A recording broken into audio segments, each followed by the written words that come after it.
Her lawyer leaned in and whispered something, just a few words. Skylar's face, that confident, triumphant face I'd woken up next to for 18 years, went completely pale. Her manicured fingers tightened around the pen still hovering over the papers she'd been so eager to sign. The documents trembled slightly in her hand. And me. For the first time in months, I allowed myself the smallest smile. But I'm jumping ahead. You need to understand how we got here. How a man everyone thought had completely lost it actually played the longest, quietest game of his life. My name is Nolan Vargas. I'm 41 years old, and until a few months ago, I was married to Skylar Vargas. 18 years of marriage, 3 kids, a music event production company here in Las Vegas that from the outside looked like pure gold. We built something most people only dream about: sold-out festivals under the desert lights, corporate gigs with headline acts, private concerts for high rollers. The kind of business that bought us a big house in Summerlin luxury SUVs in the driveway, courtside seats, and a lifestyle that turned heads. 18 years is a long time, longer than a lot of Vegas headliners last on the Strip. I met Skylar when we were both 21, finishing college in California. She was sharp, ambitious, beautiful in that effortless way that made people stop and look. I was already obsessed with music and live events, booking small club shows to pay tuition. She said she loved the energy, the rush of pulling off something massive. We got married a year later. Storm came along when we were 24. River 2 years after that. Meadow another 3. Life moved fast. Skylar quit her marketing job early on to help me run the company full-time. She handled the finances, negotiated artist writers, managed sponsors, coordinated crews, everything that kept the machine running while I chased the next big booking. I handled the vision, the relationships, the stage. Together, we turned a garage operation into one of the most respected independent event companies in Nevada. At every industry party, every after-show, people called her the brains behind the magic. And for a long time, I believed we were unstoppable. Then a few months ago, everything changed. One ordinary Tuesday evening, I was in the kitchen grabbing a drink after putting Meadow to bed. Skylar sat me down at the island, calm, as if she were discussing catering for an upcoming festival. "I want a divorce," she said straight out. "And I want the house, the cars, the business accounts, the company, everything. You can keep the 3 kids." She said it like she was placing an order at a drive-thru. "I'll take all the assets, hold the children." I just looked at her. 18 years, 3 kids we raised together, a life we built from nothing. And this was how it ended, between the fridge and the coffee machine, like I was an inconvenience she was finally unloading. What she didn't know, what almost no one knew, was that I'd discovered something 4 years earlier, buried deep in the company books. Something that made everything we appeared to own look completely different. And ever since, I'd been preparing quietly, patiently. Before I go on, if you're enjoying this kind of raw family drama and revenge story, hit that subscribe button right now and drop a comment telling me where you're watching from and what time it is there. I read every single one. Thank you. Back to the nightmare. In the weeks after Skylar's announcement, she moved fast. She had already retained counsel, drawn up proposals, set timelines. She brought her new guy around the house almost immediately, someone younger who worked on our production team. She acted like the divorce was already done, like I was just a guest waiting to check out. Everyone saw a man whose world had collapsed overnight. A husband being discarded after nearly 2 decades of building a life together. A father about to lose everything he'd worked for. But here's the truth. Skylar never saw coming when she demanded all the assets and left me the kids. She wasn't taking the empire. She was taking the avalanche buried underneath it. And at the final hearing, when her lawyer turned pale and whispered those few words, Skylar finally understood. She looked across the table at me, eyes wide, lips parted in shock. And that's when she smiled, nervous, forced, trying to hold it together. She had no idea that in that moment I had already won. To understand exactly how we ended up in that courtroom, I have to take you back to the beginning. I met Skylar when we were both 21, wrapping up college in Southern California. I was studying business but spending every free hour promoting underground club shows and small concerts, anything with live music. I loved the chaos of it. The lights, the sound checks, the moment the crowd lost it when the headliner hit the stage. Skylar was in marketing, always the one organizing campus events that actually turned out huge. She had this energy, sharp, confident, impossible to ignore. We ran into each other at a student festival I'd helped book. She told me the lineup was solid, then started grilling me about how I'd negotiated the deals. By the end of the night, we were swapping ideas over cheap tacos, talking about building something real in the industry. We got serious fast.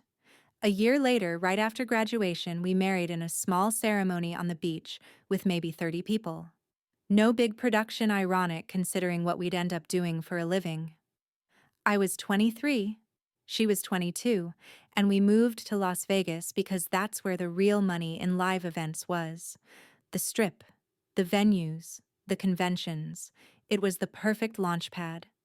I started the company out of a spare bedroom in a cheap apartment off the Strip. Just me, a laptop, and a phone.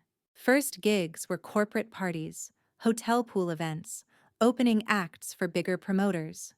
Skylar jumped in from day one, handling spreadsheets, contracts, vendor calls while I chased bookings. Storm arrived when we were 24, our firstborn, a loud kid from the start who loved banging on anything that made noise. We joked he was born for festivals. 2 years later, River came along quieter, always watching everything with those serious eyes. Then Meadow, 3 years after that, our girl full of questions and already dancing to whatever was playing. 3 kids in 6 years while trying to grow a business. It was exhausting, but we made it work. Skylar cut back on outside jobs completely by the time River was born and went full-time with the company. She became the backbone, managing budgets, negotiating with lighting and sound suppliers, locking in sponsors, making sure artists got paid on time, and stages got built right. I focused on the creative side, scouting talent, designing stage concepts, building relationships with agents and venue managers. Together, we grew it steadily. By the time Meadow started kindergarten, we were producing mid-size festivals in the desert, corporate activations for big brands, after parties that people talked about for months. We moved into a 5-bedroom house in Summerlin Pool in the back, views of the mountains, plenty of room for the kids to run around. New SUVs replaced the old ones, vacations to Hawaii or Miami, between busy seasons, courtside tickets, when big acts came through town. From the outside, we had it all. Industry awards started coming in: Best Independent Promoter, top production values. Magazines ran features on rising Las Vegas event companies, and our name was always near the top. At every gala or after-party, people came up to us. "You two make it look easy." Friends envied the life, private suites for shows, backstage passes for the kids, on special nights, photos with artists most people only see on screens. Skylar handled more and more of the day-to-day operations as the company got bigger. She was brilliant with numbers, ruthless when negotiating, always 3 steps ahead on logistics. I trusted her completely with the books, the accounts, the financial side. It freed me up to keep expanding, booking bigger headliners, taking on larger venues, planning multi-day events. The revenue climbed every year, and on paper we were thriving. The kids grew up in the middle of it all. Storm started helping with load-ins on weekends by 14, hauling cables, like it was the coolest job ever. River preferred the tech side, figuring out soundboards before he hit middle school. Meadow just loved the lights and the crowds dancing in the wings during rehearsals. Family dinners often turned into strategy sessions for the next show, but we laughed a lot, traveled together for out-of-town gigs when school allowed. For years, it felt unbreakable. We were the power couple everyone pointed to, started from nothing, built an empire in one of the toughest industries, raised 3 great kids along the way. People asked how we did it, and we'd just shrug and say teamwork. Looking back, that's exactly what made the cracks so hard to spot at first. We were so deep in it together that I never thought to question anything until the night everything changed. 4 years ago, one late night after a big festival wrap, I was going through the company books myself for the first time in months. Skylar usually handled that side completely, and I trusted her judgment without question. But the kids were finally asleep. The house was quiet, and I couldn't shake this nagging feeling that numbers weren't adding up the way they should. Revenue from recent events looked strong, yet cash flow felt tight, tighter than it had any right to be after our best season yet. I pulled up the full accounts on my laptop in the home office spreadsheets Skylar managed. At first, everything seemed normal. Sponsor payments and artist fees, out production costs itemized. Then I noticed transfers to accounts I didn't recognize. Small at first, then larger patterns. I dug deeper, cross-checking bank statements against what we'd discussed. What I found hit me like a power outage mid-show. The house in Summerlin had multiple mortgages I knew nothing about. We'd paid off the original loan years earlier, or so I thought. But there was a second one taken out 3 years prior, then a third more recently. Combined, we owed over $1,200,000 on a property worth maybe $950,000.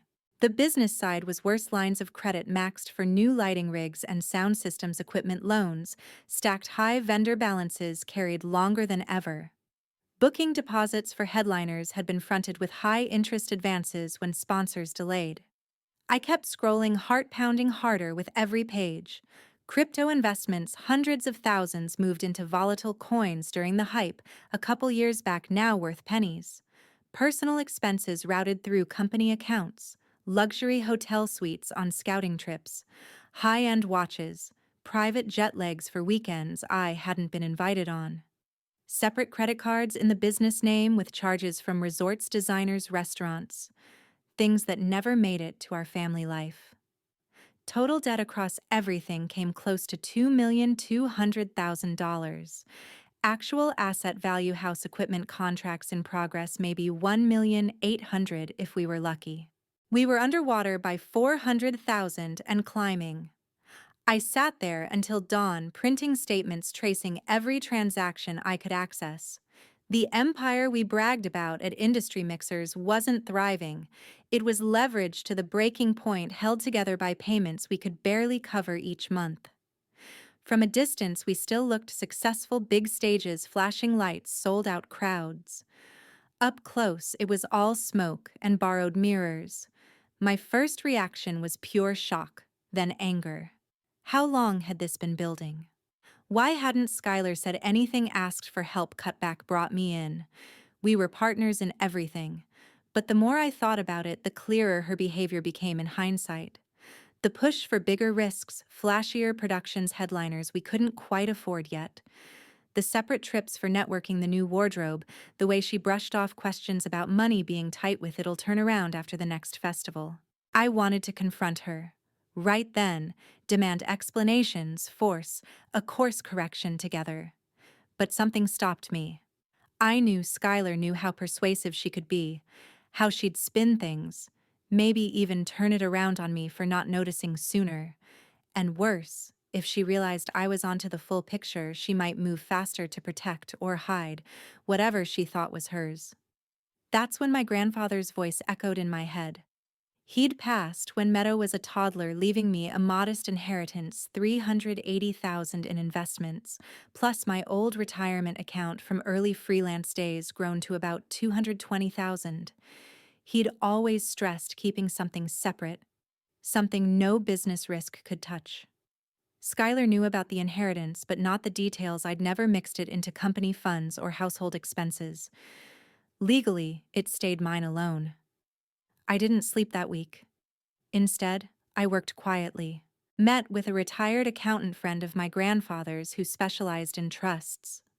We moved every dollar of that separate money into an irrevocable trust for the kids, Storm River and Meadow as sole beneficiaries. Education, future homes, emergencies untouchable by anyone else, including me or Skylar. My name wasn't even on it as controller anymore. A neutral trustee handled it. I made copies of every damaging document, mortgage papers, loan agreements, hidden statements, and stored them securely off-site digital backups, encrypted physical files in a safe deposit box. Then I went back to acting normal, smiling at planning meetings, approving the next season's budget like nothing was wrong, letting Skylar keep running the finances day to day. I knew men and women like this eventually overreach. The lifestyle, the rush, the belief they deserve more. When the house of cards started falling, I needed to make sure the kids were safe, and that whatever came next didn't drag my separate assets down with it. 4 years of watching the debt grow while pretending everything was fine. 4 years of patience I didn't know I had. And when Skylar finally made her move, I was ready. Everything exploded on a random Tuesday evening. I'd just gotten home from a site visit for an upcoming corporate gig. Meadow was finishing homework in the kitchen and the boys were upstairs. Skylar called me into the living room, closed the door behind us, and sat across from me on the couch, like we were discussing a vendor contract. "I want a divorce," she said, voice flat and businesslike. "I've already talked to a lawyer. I want the house, the SUVs, the business accounts, the company itself, everything. You can have the kids." She laid it out plainly, eyes steady. No tears, no hesitation. Like she'd rehearsed it. The house we'd poured years into, the company we'd built together, the savings, she wanted it all. The 3 kids, she'd graciously let me handle them full time. I sat there stunned, waiting for some explanation, some sign this was a fight we could fix. Nothing came. She just watched me, waiting for my reaction. 18 years, and it ended like a line item on a balance sheet. The next morning, things moved at warp speed. She'd already retained counsel, had settlement drafts ready, timelines mapped out. I barely processed it before she started shifting control, freezing joint cards, redirecting company mail to her personal email, changing passwords on accounts I used daily. Within days, she brought him into our home. Gage Coleman, 28. One of our production coordinators, tall, flashy smile, always eager for the spotlight jobs. He'd been around for a couple years, but suddenly he was everywhere, lounging in my recliner, watching games, cooking in our kitchen, like he belonged there, leaving his shoes by the door. Skylar paraded him openly. They'd sit on the patio, laughing loud enough for the neighbors to hear, plan weekends away, while I was still sleeping in the master bedroom. She didn't hide texts lighting up her phone at dinner. She'd smile at them right in front of me. The humiliation ramped up fast. First went my personal credit card.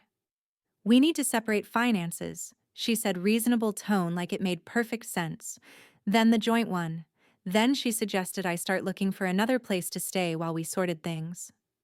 My own house, the one I'd signed every mortgage refill on without knowing. She moved my clothes from the master closet to the guest room dresser, half the space, bottom drawers only.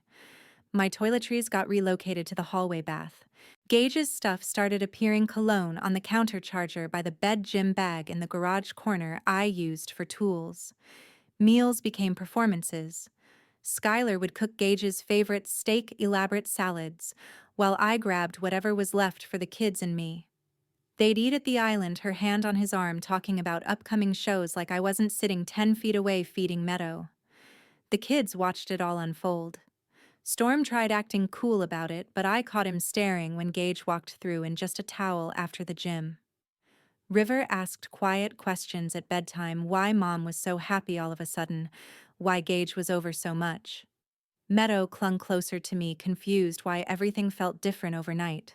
Skylar kept the pressure steady. She'd mention new furniture she wanted for the living room, upgrades to the backyard stage area we used for rehearsals, things that cost serious money we supposedly didn't have for the kids' activities anymore. Gage backed her up, suggesting brands, colors, like he was already deciding. One weekend, she hosted a small industry gathering at the household client sponsors, introducing Gage as her partner in every sense. People shot me sympathetic looks across the patio while I manned the grill like the hired help. She smiled wide arm around him while I refilled drinks and cleaned up after. By the end of the first month, The message was crystal clear. This wasn't my home anymore. My space shrank daily. My voice and decisions vanished, my role reduced to co-parent and ATM. Gage walked around like he'd won a prize. Skylar glowed with the freedom of it all, and I became background noise in the life I'd helped create. The worst part wasn't losing the house or the business, yet it was watching the kids navigate the new reality, seeing their confusion turn to quiet acceptance of the divide forming right in front of them. A few weeks later, her father showed up at the door. The following week, Skylar's father, Ulysses Carver, showed up at the door. He'd always been a commanding presence, tall, retired casino executive voice that carried across rooms opinions he never softened. He flew in from Florida the day after Skylar called him, walked straight into the house like he owned it, hugged his daughter tight, then gave me a look that said everything without words. Ulysses stayed for days. He and Skylar went through closets, drawers, the garage, deciding what stayed and what I could take. He held up my old concert posters, my grandfather's watch collection, even tools from the shed. "These can go with him," he'd say, setting them aside like charity items. Family photos came down from the walls if Skylar didn't want them. Ulysses stacked the ones she approved in a new arrangement centered around her and Gage. Gage jumped right into the changes. New throw pillows appeared on the couches.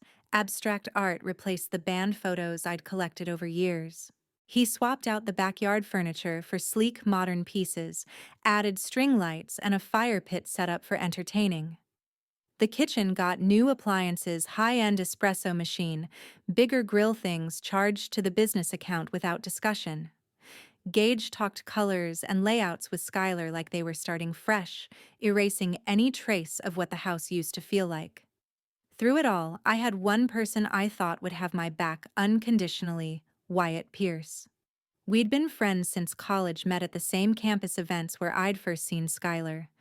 He'd come on board early at the company, handled lighting design, traveled with me to festivals across the country. 20 years of shared hotel rooms, late-night problem-solving, celebrating big wins. He was the first person I called after Skylar's announcement. He listened, said all the right things, how wrong this was, how I deserved better, how he'd help any way he could. But small things started feeling off. I'd mentioned to Wyatt that I was considering pushing back on certain assets, and the next day Skylar would counter with new demands on exactly those points. When I told him I'd looked at apartments in a particular neighborhood, Skylar suddenly brought up how overpriced that area was and how I'd never afford it. It took longer than it should have to connect the dots.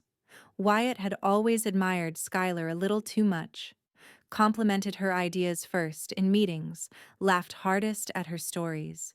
He'd stayed single for years, brushed off blind dates I tried setting up. Over time, he'd become the one Skylar turned to for quick favors, extra hours, last-minute fixes. And now, with the divorce, he'd positioned himself as my supporter while feeding her every detail I shared. The betrayal stung deep. 2 decades of friendship traded for proximity to Skylar for whatever attention or hope she dangled. He wasn't charging for the information. He was paying for it with loyalty he no longer owed me. The hardest part to watch was the kids. Storm at 17 spent more time with Skylar and Gage. She'd pull him aside after school, talk quietly about how I was making things difficult, how the divorce dragged because I wouldn't cooperate. She painted me as the one holding back her happiness, the reason money felt tight for his college fund visits or new gear he wanted. Gage joined in, offering rides, tickets to shows, acting like the cool adult who understood. Storm started coming to me, less answering, in short texts, spending weekends wherever they went without inviting me. River and Meadow weren't as easily swayed yet, but the confusion showed. River withdrew longer hours on his computer, quieter at dinner, when Gage dominated conversation. Meadow asked direct questions: why Grandpa Ulysses said mean things about Dad under his breath, why Mom smiled more now, but the house felt strange. They saw the photos change, heard the comments about new beginnings, watched their rooms stay the same, while the rest of the house transformed around them. Every day brought another layer of distance.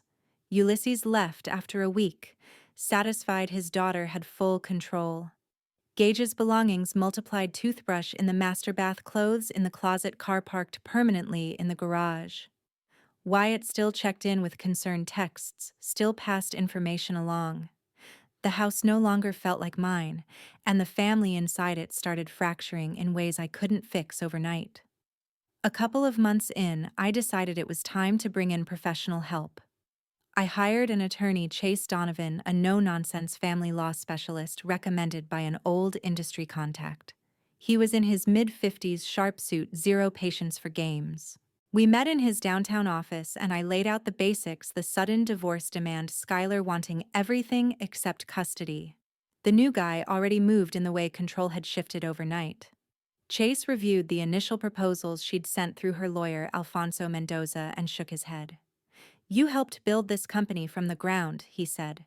"Nevada's community property laws are clear. You're entitled to half minimum: the house, the business valuation, retirement accounts. We push back hard. We can get you a fair split and primary custody if that's what you want." I listened, nodded, then slid across the table the 3 thick folders I'd prepared over the past years: every loan document, every hidden statement, every liability tied to the assets Skylar was so eager to claim. Chase read in silence for nearly an hour. When he finally looked up, the skepticism was gone, replaced by something close to respect. "You've known this whole time." I waited for her to make the first move. When she asked for everything except the kids, she wasn't taking the prize. She was taking the mess buried under it. He leaned back, processing. "So you let her think she's winning.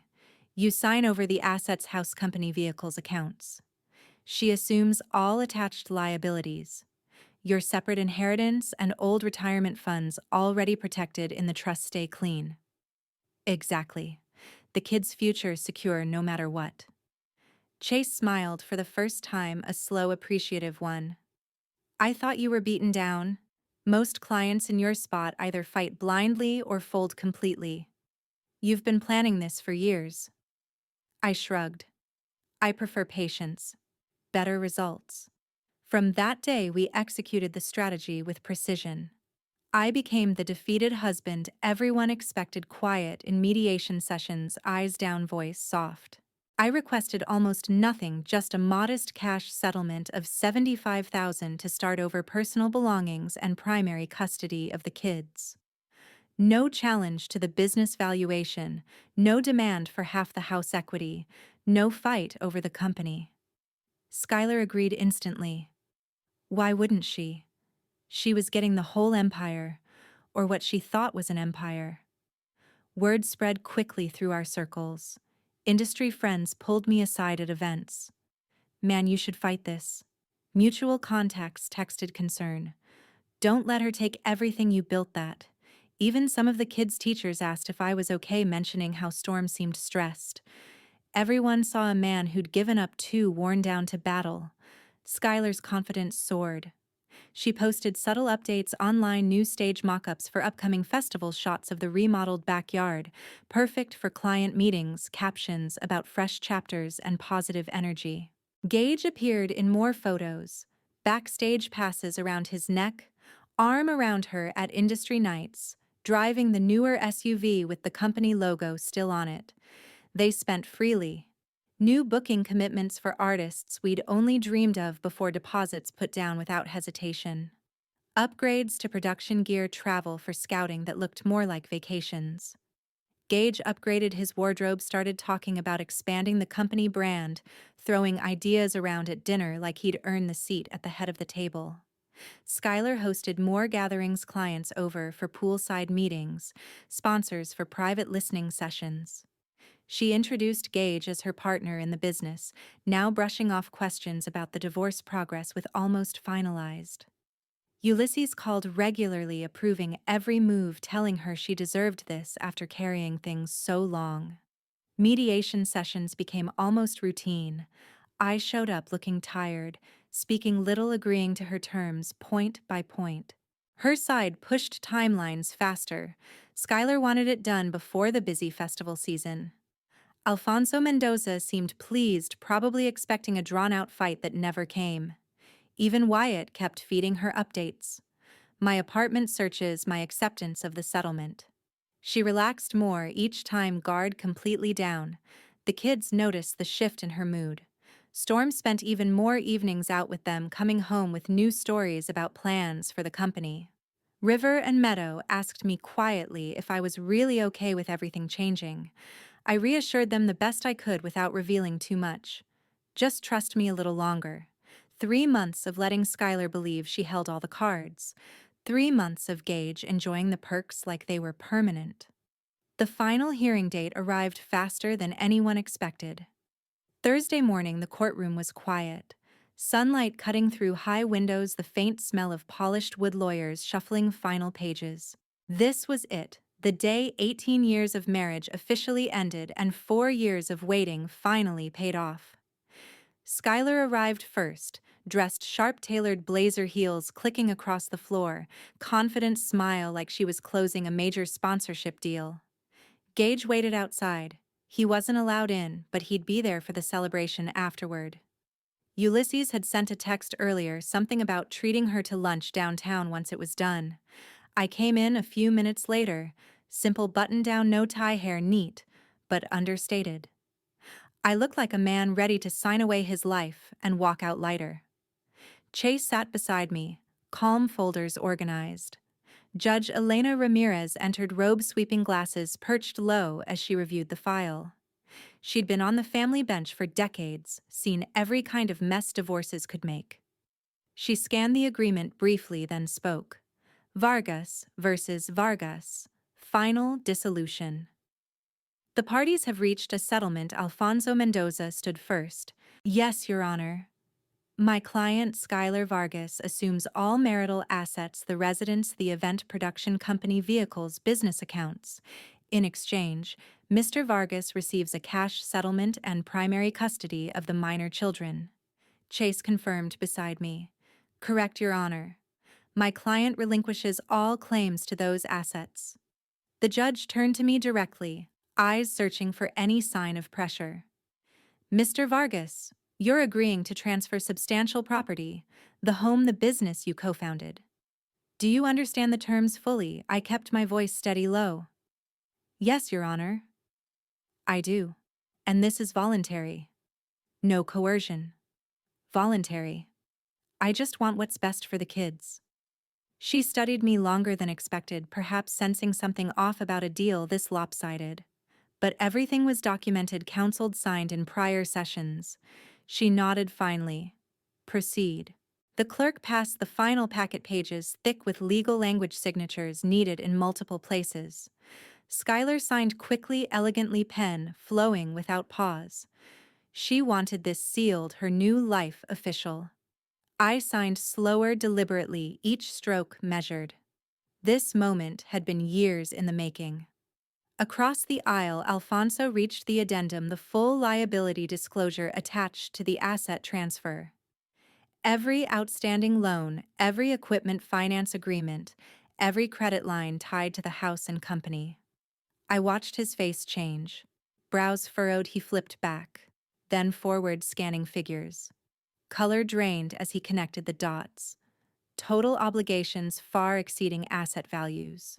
He leaned close to Skylar, voice low but urgent. We have a problem. The attached liabilities, she's assuming everything. The mortgages alone. Skylar brushed him off at first, still smiling toward the judge, but his whisper grew insistent, pointing to specific lines. Her pen stopped. She read, eyes racing across numbers. The smile vanished. Shoulders stiffened. She looked up at me, confusion flashing to recognition, then to raw panic. This can't be right, she said, voice rising just enough to carry. These figures, they're inflated. He hid this. Judge Ramirez's gavel tapped lightly for order. Mrs. Vargas, explain. Skylar turned pages frantically. The debt load, it's massive. The house is underwater, the business lines maxed. This isn't what we agreed. Chase spoke evenly. Your Honor, the disclosure is complete. All liabilities tied to transferred assets become my client's ex-wife's responsibility upon signing as requested in her initial demands. Alfonso cleared his throat, face still pale. I advised an independent audit weeks ago. My client declined, wanted to finalize quickly. He produced the signed waiver, Skylar's own acknowledgement that she'd refused financial review against counsel advice. The judge reviewed it, expression neutral. Mrs. Vargas declined verification. She signed knowingly. Skylar's voice cracked. I didn't understand the extent. He must have buried it. I met her eyes calmly.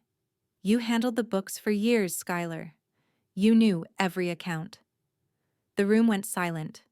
Realization settled over her, slow, heavy. She hadn't won the empire. She'd inherited the collapse. She pleaded for withdrawal, for continuance, voice shaking now. This isn't fair. I didn't know. Judge Ramirez shook her head. You were represented. You waived review. You demanded these assets specifically. The agreement is binding. The gavel fell firm, final. Settlement approved. Marriage dissolved. Mrs. Vargas receives the assets and associated liabilities as outlined. Mr. Vargas, your settlement and custody terms stand. I stood, gathered my copies, smoothed my shirt. Skylar sat, frozen papers scattered, Alfonso whispering damage control she barely heard. As I passed her table, I paused just long enough to say quietly, you wanted everything except the kids. You got exactly that. Then I walked out, door closing softly behind me. The collapse started almost immediately. It all unraveled quicker than anyone predicted.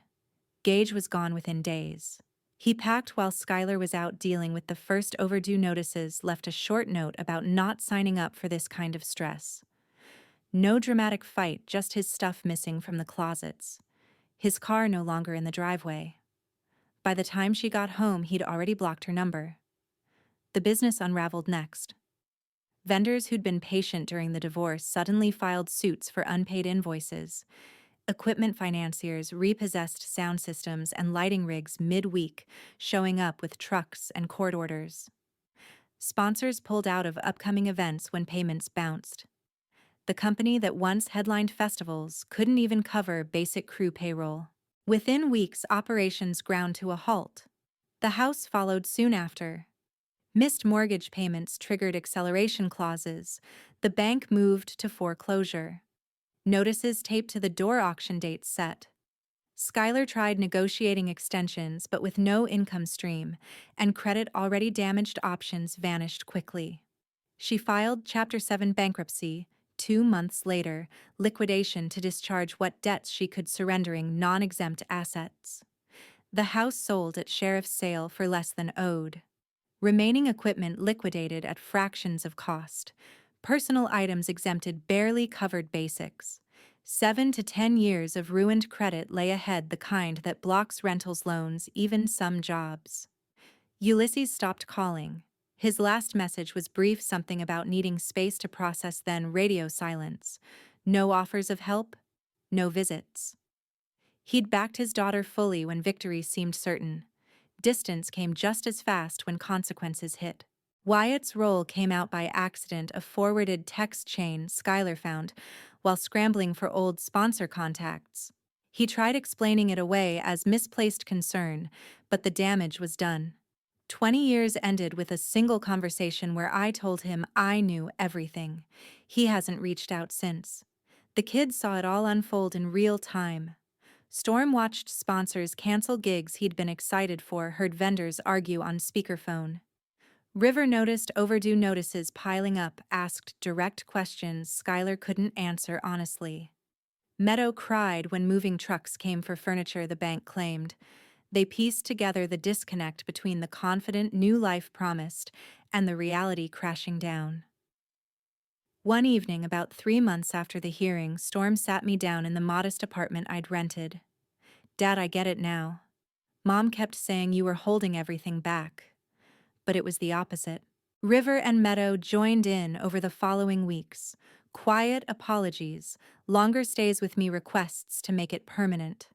Custody papers updated without contest. They chose where they wanted to be. I started small again.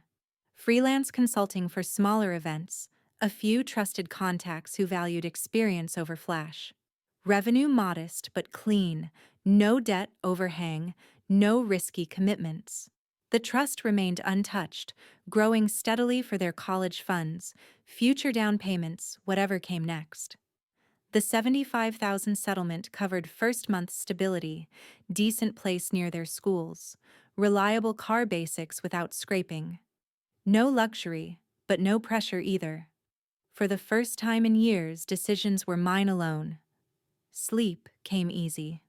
Skylar's name faded from industry chatter. Last I heard, she'd taken an entry-level job at a venue box office renting a small apartment far from Summerlin. No more private suites, no backstage glamour, just consequences playing out day by day. Looking back, the lesson was simple and brutal: greed and betrayal in a family don't just hurt feelings, they destroy everything they touch. When you demand it all without seeing the full cost, you end up with nothing worth keeping. I kept the kids my integrity and a future I control. That was the real win.